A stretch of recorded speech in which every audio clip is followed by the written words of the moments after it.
വായിക്കാൻ പോകുന്നതാണ് ഗീതയുടെ ധ്യാന ശ്ലോകം. ശ്രീമദ് ഭഗവത്ഗീത ധ്യാനം.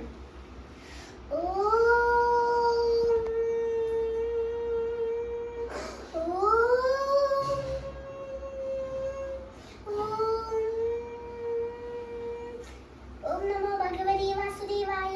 ഓം ഗണേശായ നമഃ. സരസ്വതി നമഃ. ശ്രീ ഗുരുഭ്യോ നമഃ.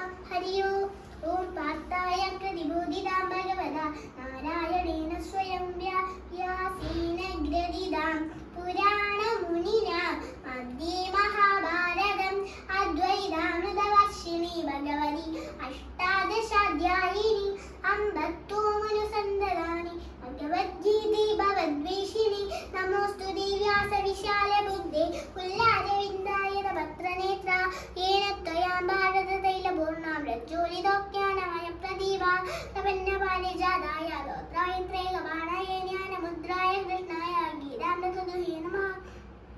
സർവോപനിഷദോ ഗാവോദോഗ്ധ ഗോപാലനന്ദന ഹസ്തോ വത്സസുതിർഭർത്താ ദുർഗം ഗീതാമൃതം മഹത് ശ്രീവസതം ദേവം വ്രംസചാണൂരമർദ്ദനം ദേവഗീവരമാനന്ദം കൃഷ്ണം വന്ദേ ജഗദ്ഗുരും ഭീഷ്മദ്രോണതടാജയദ്രജല ഗാന്ധാരനീലോൽപലാശയഗ്രാഹോദികൃപേണവാനി കർണേന വൈദാകുല അശ്വത്ഥാമവികർണഘോരമകര ദുര്യോധനാവർത്തിനി സ്വതീർണാകുലു പാണ്ഡവൈരണാദി കൈവർത്തകേശവ പരാശിത്യവച സരോജമവലം ഗീതാർത്ഥകണ്ഠോത്കളം ജ്ഞാനജ്ഞാനകേസരം ഹരികഥാ സംബോധന ബോധിതം യോഗേ സജ്ജന ഷട്പദീരഹരഃ പീബീയമാനം മുദാ ഭൂയാത് ഭാരത പങ്കജം കരിമലപ്രദം സ്ഥിരശ്രേയസി മൂഹം കരോതി വാചാലം പങ്കും ലങ്കായരീഗിരി യത്കൃപാതമഹം വന്ദേ പരമാനന്ദമാധവം യം ബ്രഹ്മ വരുണേന്ദ്ര രുദ്രമരുതഃ ശൃണന്തി ദിവ്യൈസ്തവൈവ